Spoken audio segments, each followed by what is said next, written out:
ሳምንታት ሁሉ እንደተነጋገርን ይሄ በጣም ቁልፍ ክፍል ነው፣ ዋናው ክፍል ነው። የሐዋርያት ሥራ መሰረታዊ ክፍል ነው እና ለዚህ ነው ጊዜ ወስደን እያጠናን ያለነው። አሁንም እንደዛው እንቀጥላለን። ዛሬም ደግመን እናነበዋለን። ከ1 እስከ 11 ያለውን ለሁለት ተከፋፍለን እናነባለን። ከ1 ጀምሮ እስከ 5 መጨረሻ ያለውን ማን ነው ያለው ዛሬ?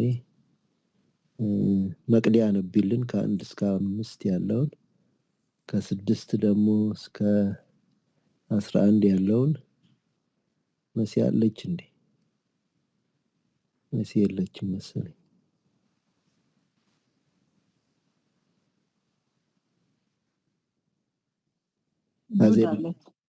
እናመሰግናለን። ይሄን ክፍል ነው የምናጠናው።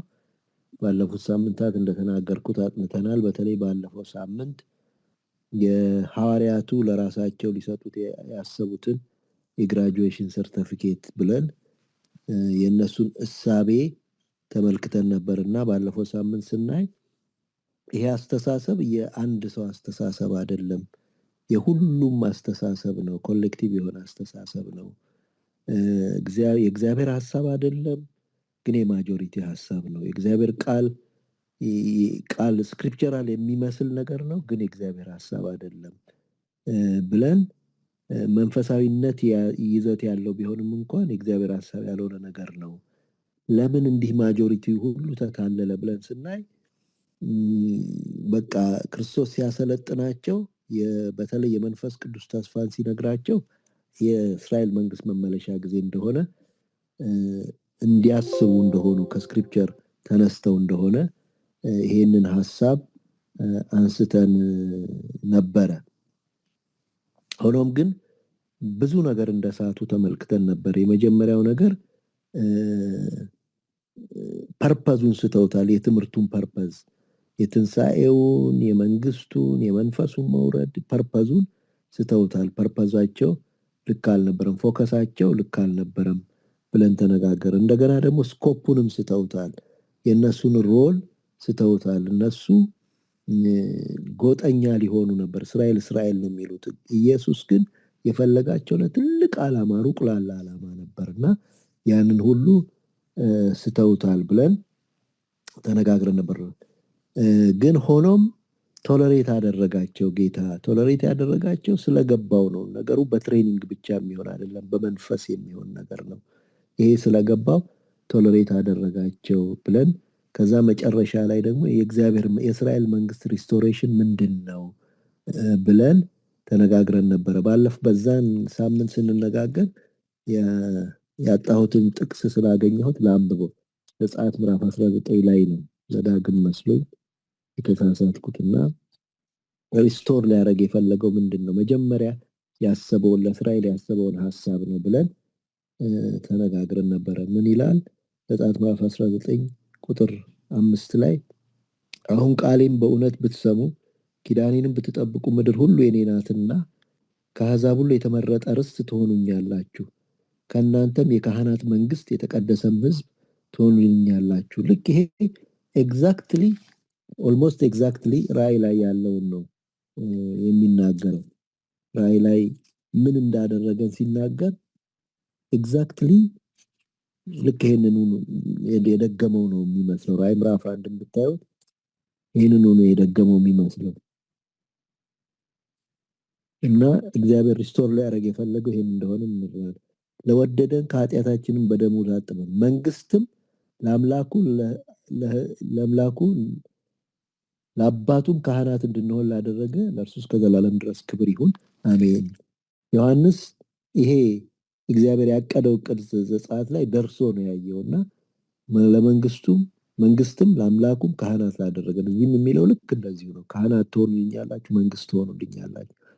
ያንን ነው እግዚአብሔር ሪስቶር ሊያደርግ የፈለገው ብለን ያ እንዴት ነው ሪስቶር የሚሆነው ብለን አንደኛ ኢየሱስ ክርስቶስ ንጉስ ሲሆን ነው። ሁለተኛ ዘላለማዊ ንግስና ነው። ሶስተኛ የሥርዓት ለውጥ ነው። አራተኛ ኢየሱስ ክርስቶስ በሚመጣበት ጊዜ ነው ሙሉ ፒክቸሩ የሚታየው ብለን እነዚህን ሐሳቦች አንስተን ተነጋግረን ነበርና ሉቃስን ስናነሳ ቤዙ እንዴ ሉቃስ አዲስ ኪዳን ነው ላይገባቸው ይችላል ብላ እንትን ብላ ሁለተኛ ሳሙኤልን አንስቼ አይተን ነበር። ግን በጣም ሞር ክሊር የሆነ ጥቅስ ስላገኘው እሱን ላንብብና ወደ ዛሬ ትምህርታችን እንሄዳለን። ማቴዎስ ወንጌል ምዕራፍ 2 ላይ ሰብአ ሰገል መጥተው በጠየቁት ጊዜ በሙሉ የእስራኤል አዋቂዎች ያሉት ቃል ነው ይህንን የበለጠ የሚያስረዳ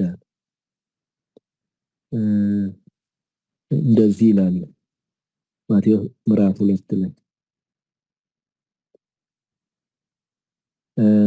የካህናት አለቆች የሕዝቡን ጻፎች ሁሉ ሰበሰበ፣ ክርስቶስ ወዴት እንዲወለድ ጠየቃቸው። እነርሱም አንቺ ቤተልሔም የይሁዳ ምድር ከይሁዳ ገዢዎች ከቶ አታንሽም፣ ሕዝቤን እስራኤልን የሚጠብቅበት ይቅርታ አንቺ ይወጣልና ተብሎ በነቢይ እንዲህ ተጽፏልና በይሁዳ ቤተልሔም ነው አሉት። በሙሉ የእስራኤል አለቆች ያውቁ ነበር። የሚጠብቅ መስፍን ሕዝቤን እስራኤልን የሚጠብቅ መስፍን ይወጣል ተብሎ በቃ መሲሁን እየጠበቁ ነበርና በሁሉ ዘንድ የታወቀ ነው ይሄ ኢየሱስ ክርስቶስ እንደሆነ መንግስቱን እንዴት እንደሆነ ነው ያልገባቸው እንጂ እሱን ይጠብቁት ነበር። እና ይሄ ነው የእስራኤል ሪስቶሬሽን ብለን ባለፈው ሳምንት እነዚህን ሐሳቦች ተነጋግረን ነበረ። ዛሬ ከዛ የሚቀጥለውን ሐሳብና ባለፈው ሳምንት ስንዘጋ ኢየሱስ ያዘጋጃላቸውን ሰርቲፊኬት ደግሞ ኢየሱስ ያዘጋጀላቸውን የምርቃት ታይትል ደግሞ እናጠናለን ብለን ነበርና ዛሬ ከሱ ነው የምንጀምረው። ምን ይላል እሱ ሲላቸው ምን አላቸው? እነርሱም ከትንሽ ወረድ ብዬ ላንብበው። እርሱም አብ በገዛ ስልጣኑ ያደረገውን ወራትና ዘመናት ታውቁ ዘንድ ለእናንተ አልተሰጣችሁም፣ ነገር ግን መንፈስ ቅዱስ በእናንተ ላይ በወረደ ጊዜ ኃይል ትቀበላላችሁ፣ በኢየሩሳሌምም በይሁዳም በሰማርያም እስከ ምድር ዳር ድረስ ምስክሮቼ ትሆናላችሁ ይላቸዋልና የሱ ሰርቲፊኬት አፍተር ኦል ዲስ ትሬኒንግ የሚሰጣቸው ሰርቲፊኬት ወይም ዲፕሎማ ምስክር የሚል ዲፕሎማ ነው የሚሰጣቸው። ያኔ ሲጠራቸው ልብ ብለን እንደሆነ ሲጠራቸው እነሆ ሰዎችን አጥማጆች አደርጋችኋለሁ ብሎ ነበር። this is the fulfillment of that። በቃ የ3 ዓመት ከምናምን ትሬንድ ሆነዋል። እንደገና ከተነሳ በኋላ ትሬን አድርጓቸዋል። አሁን ሊመረቁ ነው። እሱን ፓርት ነው ጠለቅ ብለን የምናጠናው። እና ምስክር ምንድን ነው? ምን መሰክረው? ሲግኒፊካንሱስ፣ ስኮፑስ፣ ለምንድን ነው የሰው ምስክር የተፈለገው? እነዚህን ሐሳቦች ለምንስ መንፈስ ቅዱስ ያስፈልጋል ምስክር ለመሆን? እነዚህን ሐሳቦች አንስተን እንወያያቸው። ምስክር ምንድነው? መሰክረው ምንድነው? ለምን መንፈስ ቅዱስ አስፈለገ? ለምን የሰው ምስክር ፈለገ እግዚአብሔር? ይሄ ሲግኒፊካንሱስ ምን ያህል ነው? ስኮፑስ ምን ያህል ነው? እያል እነዚህን ሐሳቦች አንስተን እንነጋገርበት። ለን እንዳላችሁት ነው እንዲህ ሰመራይዝ ለማድረግ ያክል ነው። በጣም ቻሌንጅ የሚያደርግ ክፍል ነው ሳነበው እና የመጀመሪያው እስቲ ሲግኒፊካንሱን ሲግኒፊካንሱ ለእግዚአብሔር ምንድነው?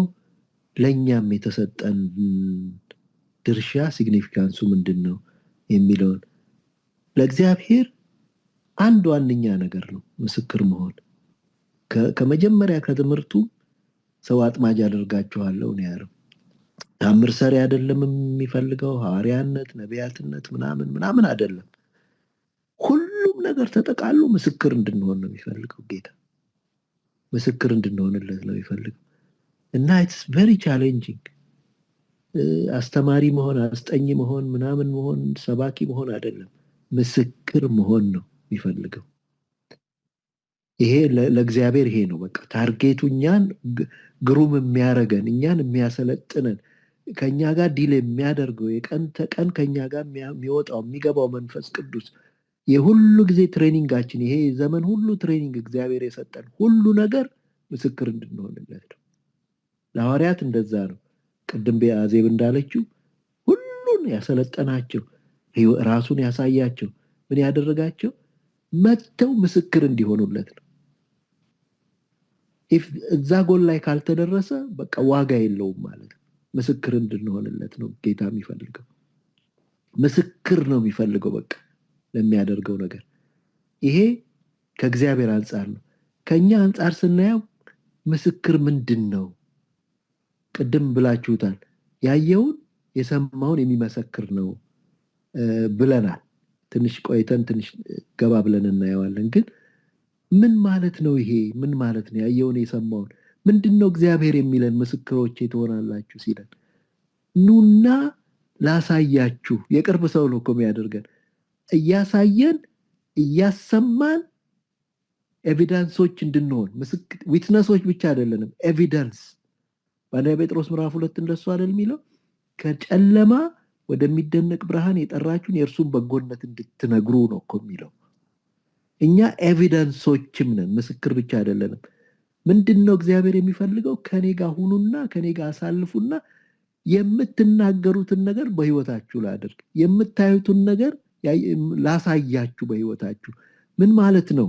እኔ በደንብ ሲገባኝ የቅርብ ሰው ላርጋችሁ፣ ላስጠጋችሁ ማለት ነው። አሁን በጣም አፋችሁ ሞልታችሁ የምትናገሩት ለማን ነው? ለቅርብ ጓደኛችሁ ነው። አሁን ለትዳር ጓደኛችሁ ነው ሞር የምትናገሩት። አውቀዋለሁ፣ አውቃታለሁ፣ እሷ እንዲህ ናት፣ እሷ እንዲህ ነው፣ እሱ እንዲህ ነው ብላችሁ አፋችሁን ሞልታችሁ። ለምንድን ነው? አቅርባ ማንነቷን ስላሳየቻችሁ ወይም ደግሞ ማንነቱን ስላሳያችሁ፣ ሼር ስላደረገ ህይወቱን ነገሯን ሼር ኢየሱስ ክርስቶስ የሚለን ቀረብ በሉና ሼር ላድርጋችሁ፣ ቀረብ በሉና ላሳያችሁ ነው የሚለን። እና እንዴት መታደል ነው ብዬ ሳስብ ነበር። እንዴት መታደል ነው! እንዴት አይነት ትልቅ ክብር ነው የሰጠን። ቅድም መቅዲ አንስታው ነበር። ምን አይነት ሰዎችን ነው ለዚህ ክብር የሚጠራው እሱ? ቀራጭ ምናምን እውቀት የሌለው ያልተማረ ምናምን ሰብስቦ ጓደኛ፣ ቤተኛ፣ ላሳያችሁ፣ ላናግራችሁ የሚለን። ከዛ በኋላ ቀላል ነው መናገሩ እና በጣም ሲግኒፊካንት የሆነ ነገር ነው። በጣም ትልቅ ነገር ነው። በቃ ቦታ ልንሰጠው የሚገባን ነገር ነው። ኤቪደንሶች ሊያረገን ነው እግዚአብሔር። ከዊትነስ በላይ ኤቪደንስ ልንሆን ነው እግዚአብሔር የሚፈልገው። ከዛ በኋላ ስኮፑን ስናይ ደግሞ ቬሪ ኢንትረስቲንግ ነው ስኮፑ። የእኛን ማንነት የሚመጥን አይደለም ስኮፑ። እንደዚህ ሲያሰለጥነን ሲያቀርበን የሚታየው ነገር ነው የሚገርመኝ። ጌታ የሚታየው ነገር ኢንተርናሽናል ሰዎች ሊያደርገን ነው። ኢንተርናሽናል። ኢየሩሳሌምም የነሱ ነው፣ ይሁዳም የነሱ ነው፣ ሰማርያም የነሱ ነው፣ የዓለም ዳርቻም የነሱ ነው። እንዲህ የሰፋ ልብ እንዲኖራቸው በስቴፕ ነው የሚካሄደው። ግን አንዱን ስናልፍለት ሌላ አዘጋጅቷል ጌታ። ኢየሩሳሌም ሲታለፍ ሞር የምናውቃቸው ሞር ቅርባችን የሆኑ ዘመዶቻችን፣ ልጆቻችን፣ እሱን ስናልፍ ሰፋ ያለ አኳይንተንሶቻችን። ከዛ በኋላ ደግሞ ጭራሽ ባህላቸው ጭራሽ እንዳውን ቋንቋቸው ማይገባል እና አጥረን እንድንይዝ አሁን እኛ ስኮፓችን ሁሉ አጥሮብናል፣ ጠቦብናል። ይቅርታ በቃ ለቤተሰብ እንኳን መሆን አቅቶናል። ግን እይታውን ተመልከቱት። ኢየሱስ ክርስቶስ ሰፊ ስኮፕ ነው ያየልን።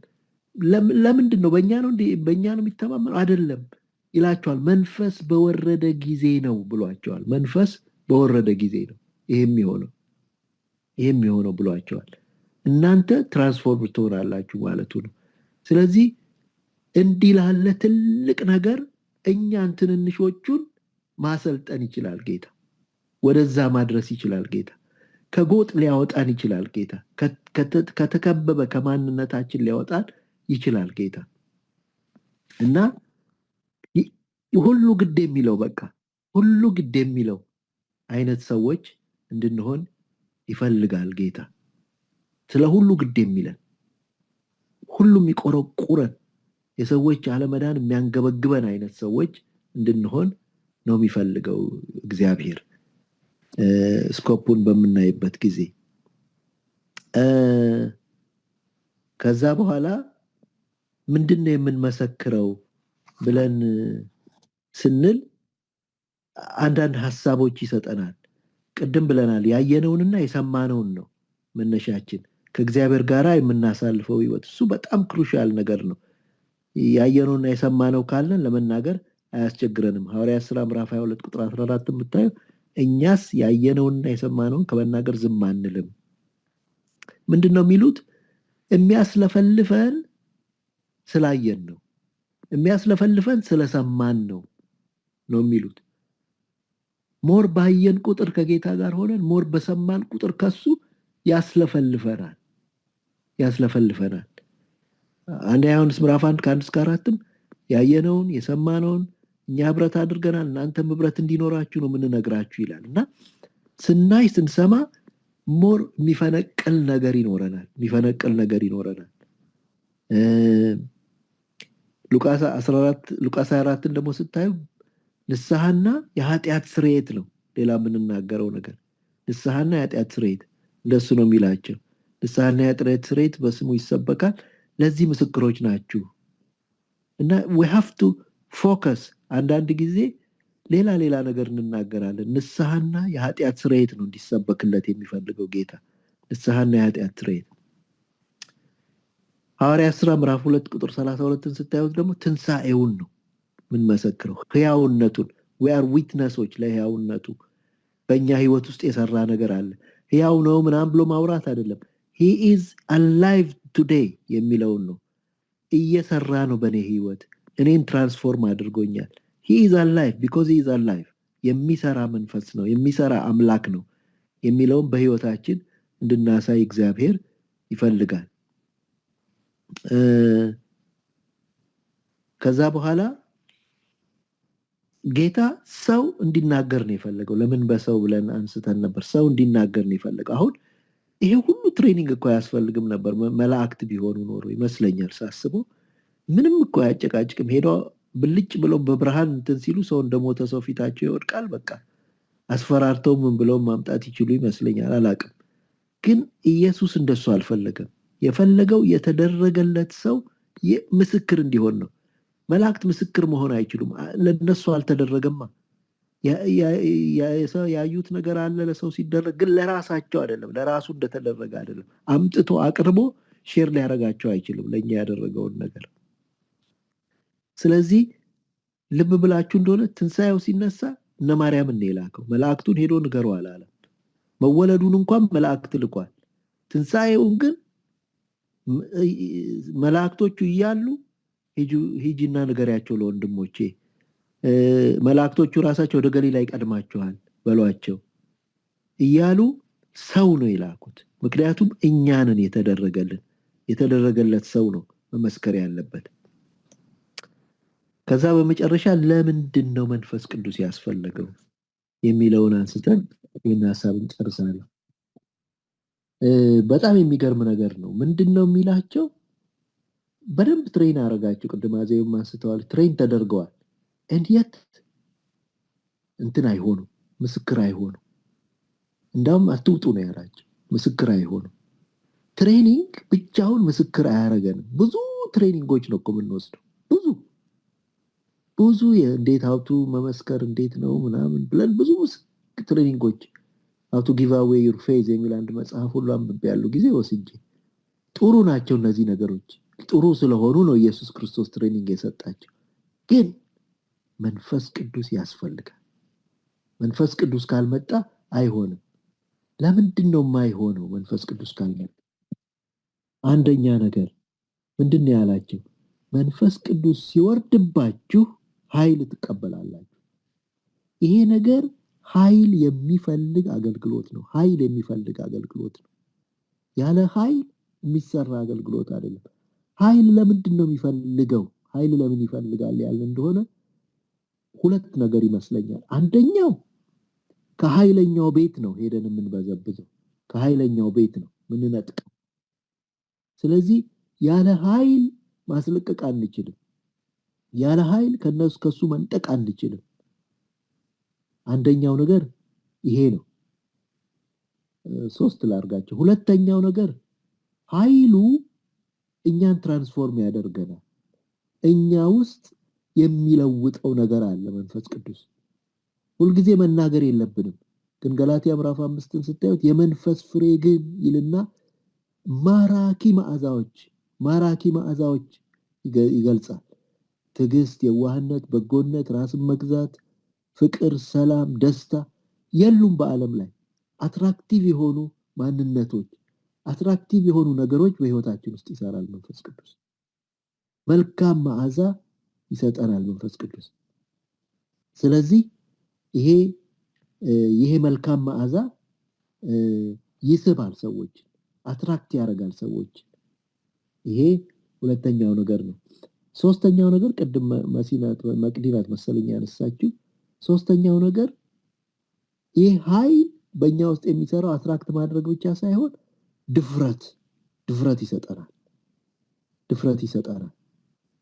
ያቆመናል። ይሄ ኃይል ነው፣ ኢነርጂ ነው፣ ስለ ብርታት ነው። እንዳንወድቅ ያደርገናል። ሐዋርያት ያኔ ገርፈው ሲያባረሯቸው ሄደው ሲጸልዩ መንፈስ ቅዱስ መጣ ይላል። መንፈስ ቅዱስ መጣ በቅዱስ ብላቴና በኢየሱስ ክርስቶስ አንተ ልትሰራ ስትጀምር እንደዚህ ያደርጋሉ ሲል ቤቱ ተናወጠ፣ መንፈስ ቅዱስ ወረደባቸው፣ ቃሉንም በግልጥነት ተናገሩ ይላል። እንደገና ድፍረት፣ እንደገና አቅም፣ እንደገና አለመፍራት። አትጨነቁ አላቸው ጌታ። ሲጎትቷቸው አትጨነቁ፣ ያን ጊዜ ይሰጣቸዋል አላቸው። ስለዚህ ለነዚህ ነገሮች ያስፈልገናል። አንደኛ ነገር አትራክት የሚያደርገው እሱ ነው። ሁለተኛ ነገር የኃይለኛውን ቤት ለመውረስ ነው፣ ኃይል ያስፈልጋል። ሶስተኛ ለኛ መቆም ራሱ ኃይል ያስፈልጋል። እና እኔ ግን እየሳስበው በቃ ጥሩ ኢንጂን ኖሮት ጥሩ ሹፌር ይዞት ነዳጅ የሌለው መኪና ነው፣ አይሄድም። የውሸት ምናምን ልንል እንችላለን። ልጆች ሆነን እንደሱ እናደርግ ነበር። አባታችን መኪና ምናምን ውስጥ ገብተን ወይ አሮጌ መኪና ስናገኝ ዝም ብለን በቃ ደስ ይለናል ነዳን ብለን። ግን ነዳጁ ከሌለ አይነዳም። ጥሩ ሹፌሮች እንኳን ብንሆን ጥሩ ኢንጂን ቢኖረው እና በቃ በጣም ነው ውስጤን እንትን ያለው፣ በጣም ነው እንትን ያለውና እንደዛ የሆነው ህይወታችን እያልኩ ሁሉ በቃ እያልን ደስ ብሎን የምንኖር ሰዎች ነን ወይስ ነዳጁ አለብን እያልኩ ነበርና ጌታ ያደረገውን ማድረግ በጣም አስፈላጊ ነው። እሱ ምን አረገ?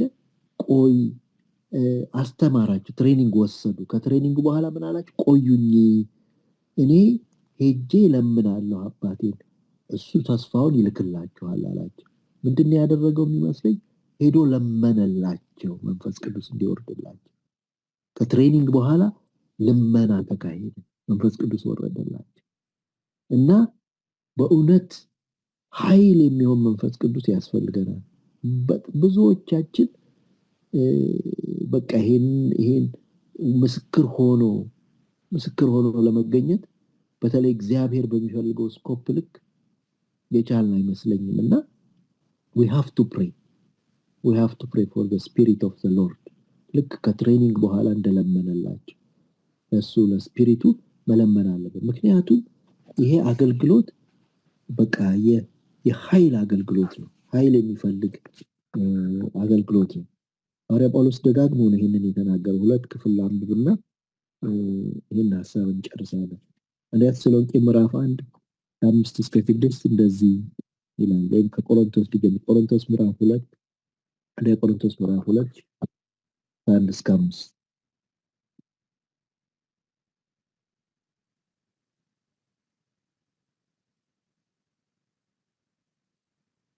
እንደ ቆሮንቶስ ምዕራፍ 2 ከ1 እስከ 5 እኔ ግን ወንድሞቼ ወደ እናንተ በመጣሁ ጊዜ እኔ ግን ይሰማል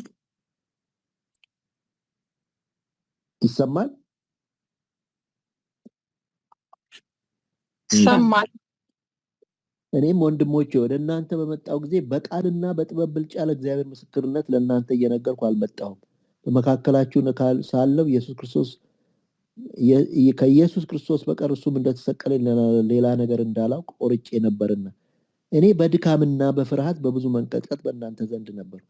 እምነታችሁም በእግዚአብሔር ኃይል እንጂ በሰው ጥበብ እንዳይሆን ቃሌም ስብከቴም መንፈስንና ኃይልን በመግለጥ ነበር እንጂ በሚያባብል የጥበብ ቃል አልነበረም ይላል።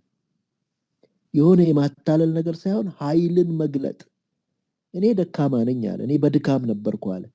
ግን በዛ ውስጥ ፎከስ የማደርገው በኃይል መገለጥ፣ ኃይልን መግለጥ እሱ ላይ ነበር ይላቸዋል ሐዋርያው ጳውሎስ። እና አገልግሎቱ የኃይል አገልግሎት ነው። ኃይል የሚፈልግ አገልግሎት ነው። ምስክር ለመሆን የግድ የእግዚአብሔር መንፈስ ያስፈልገናል። አለበለዛ እንዳልኳችሁ እንደ መኪናው ነው የምንሆነው። አንደኛ ተሰሎንቄም ላይ እንደዛው ይላቸዋል። አንደኛ ተሰሎንቄ ላይ ምዕራፍ 1 5-6 ወንጌላችን በኃይልና በመንፈስ ቅዱስ በብዙ መረዳትም እንጂ በቃል ብቻ ወደ እናንተ አልመጣምና በእናንተ ዘንድ ስለእናንተ እንዴት እንደነበር ታውቃላችሁ። ደግሞም እናንተ ቃሉን በብዙ መከራ ከመንፈስ ቅዱስ ደስታ ጋር ተቀበላችሁ፣ እኛና ጌታን የምትመስሉ ሆናችሁ። ሃሌሉያ! እንዴት በኃይል ሲገለጥ፣ በቃ በኃይል ሲሆን ምስክርነት፣ እነሱ ወዲያውኑ በደስታ ቃሉን ተቀብለው እኛን የምትመስሉ ሆናችሁ፣ ህይወታቸው ሁሉ ትራንስፎርምድ ሆነ ወዲያውኑ። እና ይሄ ውጤት የሚመጣው በኃይል ሲሆን ነው። እና መንፈስ ቅዱስ በጣም ክሩሻል ነው። በኋላ ሰመራይዝ እናደርገዋለን የመንፈስ ቅዱስን ሮል በሁሉም አቅጣጫ። ግን በአጠቃላይ ምንድነው ይሄ ዋና ሮላችን ነው። ምስክርነት ምን እያለ ነው? ላቅርባችሁ ነው፣ ወዳጆቼ ሁኑልኝ። በቃ ያመናቸውን እኮ ነው። በጣም ይገርመኛል። 12 ምናምን ወይም ከዛ ትንሽ ያለፍ የሚሉ ሰዎች ሴቶቹ ምንም ሲጨመሩ በኋላ 120 ሆነዋል። እነዛም ብቻ ነው ከመልቲቲዩድ ኦፍ ፒፕል እነዛም መርጦ ማይ ዊትነስ አላቸው። ላቅርባችሁ፣ ላናግራችሁ፣ ላሳያችሁ፣ ከዛ በላይ ኤቪዳንሶች ይሁኑልኝ ነው የሚላቸው። እና ይሄ ትልቅ ሰፊ ትልቅ ሲግኒፊካንስ ያለው አገልግሎት ነው። ስኮፑ በጣም በጣም ትልቅ ነው። ስኮፑ በጣም ትልቅ ነው። መንፈስ ቅዱስ በጣም ያስፈልጋል። ምን መሰክረው ንስሐና የኃጢአት ስርየትን ነው። ምን መሰክረው ያውነቱን ነው። ምን መሰክረው ክብሩን ነው። ምን መሰክረው ያየነውንና የሰማነውን ነው። ያየነው የሰማነው ሲኖር መቆሚያ የለንም። እና እነዚህን ሐሳቦች እናስታውሳቸው። ጌታን እናመሰግናለን። ወደሚቀጥለው ጥያቄ እንሄዳለን፣ ወይም ወደሚቀጥለው የክርስቶስ ሐሳብ እንሄዳለን። እዛ ላይ ያነሳላቸው እግዚአብሔር እናመሰግናለን። አሁን ጨረሰ ጌታ። ከዛ በኋላ እያረገ ነው እና እርገቱንም ትንሽ እናየዋለን። ይህንንም ከተናገረ በኋላ እነርሱ እያዩት ከፍ ከፍ አለ፣ ዳመናም ከዓይናቸው ሰውራ ተቀበለችው። እነርሱም ሲሄድ ወደ ሰማይ ትኩር ብለው ሲመለከቱ ሳለ እነሆ ነጫጭ ልብስ የለበሱ 2 ሰዎች ባጠገባቸው ቆሙ። ደግሞም የገሊላ ሰዎች ወደ ሰማይ እየተመለከታችሁ ስለምን ቆማችኋል? ይህ ከእናንተ ወደ ሰማይ የወጣው ኢየሱስ ወደ ሰማይ ሲሄድ እንዳያችሁት እንዲሁ ይመጣል አሏቸው ይላልና፣ እስቲ ስለ እርገቱ ደግሞ ትንሽ እንወያይ እና ከዚህ ክፍል ምን እንማራለን? አንደኛ እያዩት ነው ያረገው። ለምን ይሄ ሆነ? ደመና ነበረች። ምን ያስተምረናል ደመናው? ከዛ በኋላ የመላእክቶቹ ንግግር፣ መላእክቶቹ የሰጡት ማስታወሻ ወይም መመሪያ ምን ያስተምረናል? እነዚህን ሐሳቦች እስቲ አንስተን እንነጋገር ስለ እርገቱ።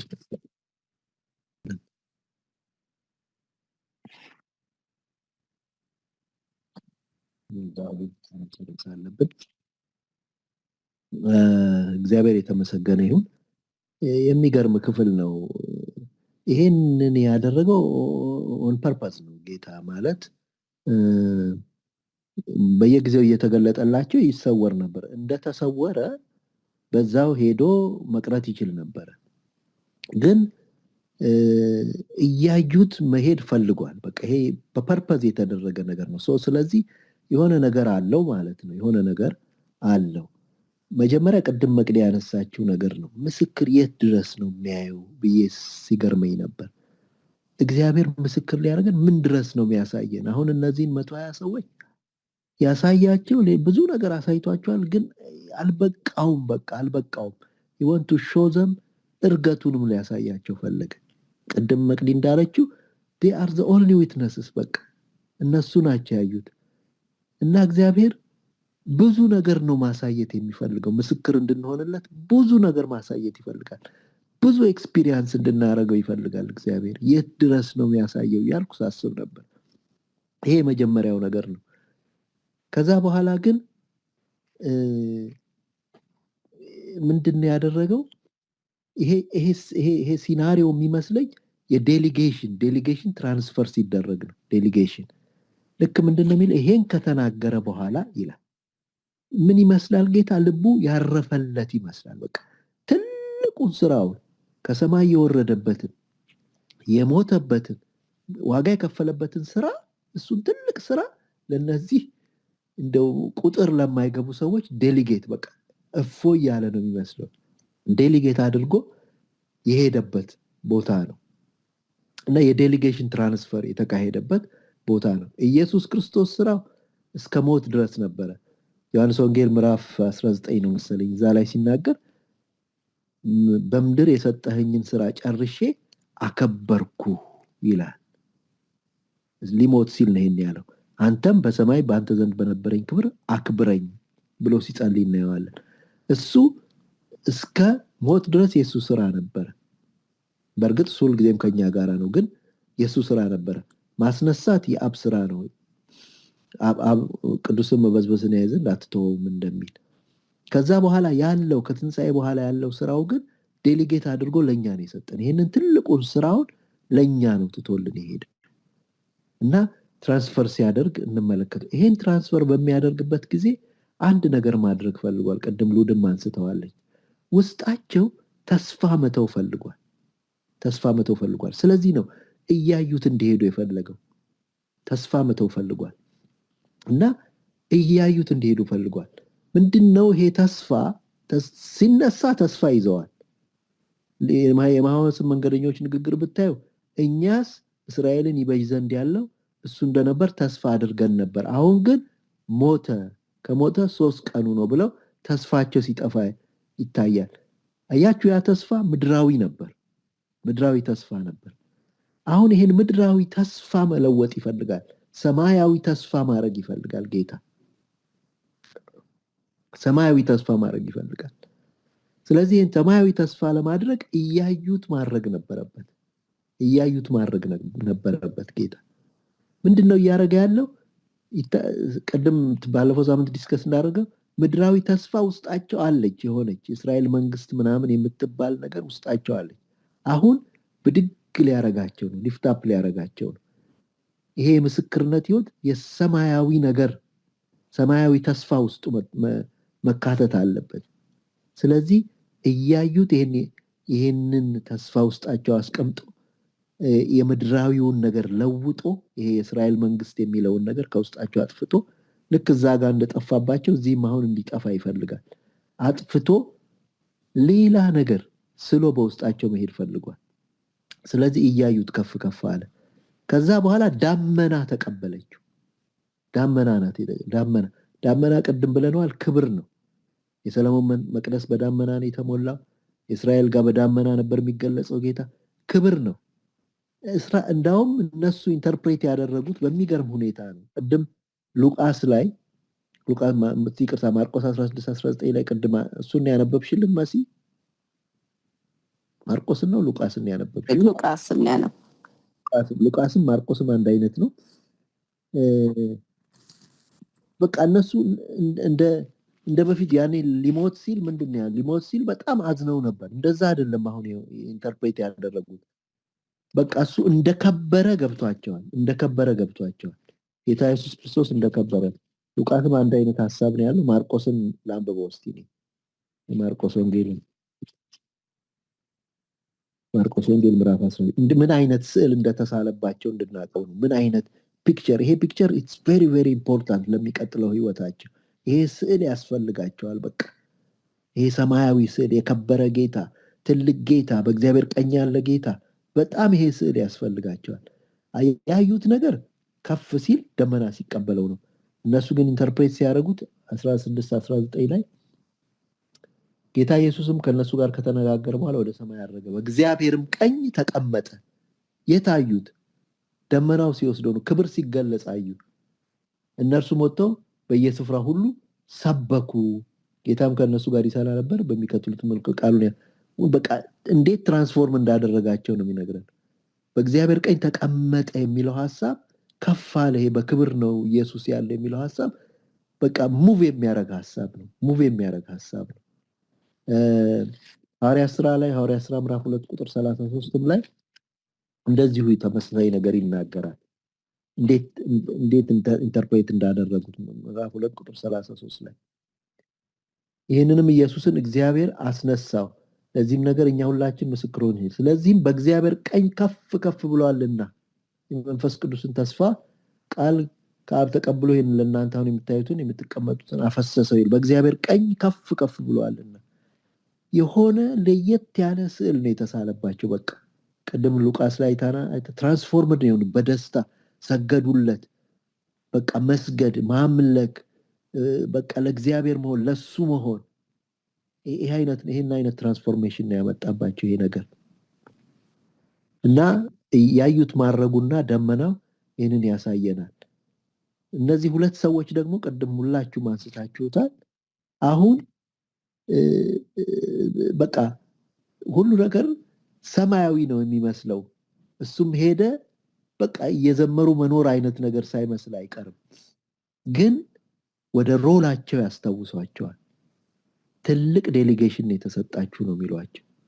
የምድሩን ስራ ለእናንተ ነው የተወው ጌታ፣ የምድሩን ስራ ለእናንተ ነው የተወው። ሀሪያፕ ነው የሚሏቸው፣ ሀሪያፕ። ምክንያቱም ትልቅም ስራ ነው፣ እንደገና ትልቅ እምነት ነው የተጣለብን። ስራውም ስኮፑ ሰፊ ነው፣ እንደገናም ደግሞ ትልቅም ስራ ነው የተጣለብን። ስለዚህ በዋዛ ፈዛዛ የሚያልፍ ታይም የለም ነው የሚሏቸው። መንፈሳዊ በሚመስል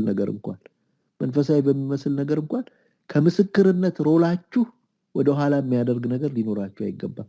ሁለት ነገር አላቸው። ምስክር የሆኑ ነው፣ ግን ተስፋ ጠብቁ ተብለዋል። በሚቀጥለው ጥናታችን እናጠናዋለን። ተስፋ ጠብቁ ተብለዋል እና ያንን ተስፋ መቀበልና ወደዛ ጎል መድረስ አለባቸው። ሶ ሃሪያፕ ይሏቸዋል ማለት ነው። ተነሱ ይሏቸዋል መላእክቶቹ። ስለዚህ እንዴት ኢምፖርታንት ፎከስ እንደሆነ ነው የሚያሳየን። መንፈሳዊ እኮ ነገር ነው። ምን አለ ትንሽ ቢያሸበሽቡ፣ ሰገዱለት ምናምን አይደል እንደሚለው ደስ ይላል እኮ ቢያሸበሽቡ ምናምን ብሉ ሲዘምሩ ቢውሉ ምናምን ነው። that's not the purpose። ያን አይደለም አሁን የሚፈልገው ጌታ። that's not what he wants them to do። እሱ የሚፈልገው ተስፋቸውን የሚቀበሉበትን መንገድ ጀምረው ወደ ምስክር እንዲሆኑለት ነው። ስለዚህ ነው እግዚአብሔር እናመሰግናለን። ሌላ አንድ ጥያቄ ነበር፣ ሰመራይዝ የሚያደርግ ጥያቄ ነው፣ ግን በጣም ሰዓታችን ስለሄደ ልቶ ቅድም አንድ የረሳሁት ነገር ምንድነው? የመንፈስ ቅዱስን ሮል፣ ሌላው መንፈስ ቅዱስ የሚሰጠን ነገር በርደን ነው። መንፈስ ቅዱስ ነው ሸክም የሚሰጠን፣ መንፈስ ቅዱስ ነው ራሱ ሸክም የሚሰጠን እና አንዱ የሚጠቅመን ነገር መንፈስ ቅዱስ ለዛ ነው። ከዛ በጣም የሚገርም ነገር ሐዋርያት ሥራ ምዕራፍ 5 ቁጥር 36 ላይ 32 ላይ እንደዚህ ይላል፣ እኛ ለዚህ ነገር ምስክሮች ነን ይልና ደግሞም የእግዚአብሔር ለሚታዘዙ የሰጠው መንፈስ ቅዱስ ምስክር ነው ይላል። ራሱ መንፈስ ቅዱስ ምስክር ነው ራሱ። በቃ ይሄ ነው ደስታው። ስለዚህ መንፈስ ቅዱስ ውስጣችን ካለ ምስክር መሆን ነው የሚፈልገው። መንፈስ ቅዱስ ራሱ መንፈስ ቅዱስ ስለ ክርስቶስ መመስከር ነው የሚፈልገው። ስሙ ሲጠራ የሚያደርገው ነገር አለ ማለት ነው። ስሙ ሲጠራ እውነት ነው ብሎ ይመሰክራል መንፈስ ቅዱስ በድርጊት በስራ በመንፈስ ቅዱስ ስራ ይመሰክራል ማለት ነው። ስለዚህ ምንድነው? ሰው ይለውጥልናል፣ ታምራት ይሰራልናል፣ ድንቅ ያደርጋል መንፈስ ቅዱስ፣ አጋንንት ያስወጣል መንፈስ ቅዱስ። ልክ ነው እኮ ማለቱ ነው። ልክ ነው፣ ኢየሱስ የሚባለው ስም ልክ ነው፣ እውነት ነው፣ ሁሉ ይንቀጠቀጡለታል እያለ ይመሰክራል በስራ መንፈስ ቅዱስ። እኛ ምስክር ነን በቃል፣ እሱ በስራ ምስክር ነው ብሎ ይናገራልና ይሄ ትልቁ የመንፈስ ቅዱስ ሮል ይመስለኛል። እግዚአብሔር እናመሰግናለን። በሚቀጥለው ሳምንት እንዲሁ በአንድ ላይ በሶስቱም ነገር በእግዚአብሔር መንግስት፣ በሕያውነቱ፣ በምስክርነት የመንፈስ ቅዱስን ሮል ሰብሰብ አድርገን ልባችን እንዲናፍቀው መንፈስ ቅዱስን ሰብሰብ አድርገን እንደገና እናየዋለን። እግዚአብሔር የተባረከ ይሁን። በዚሁ እናቆማለን። ወደ እመቤት መልሰን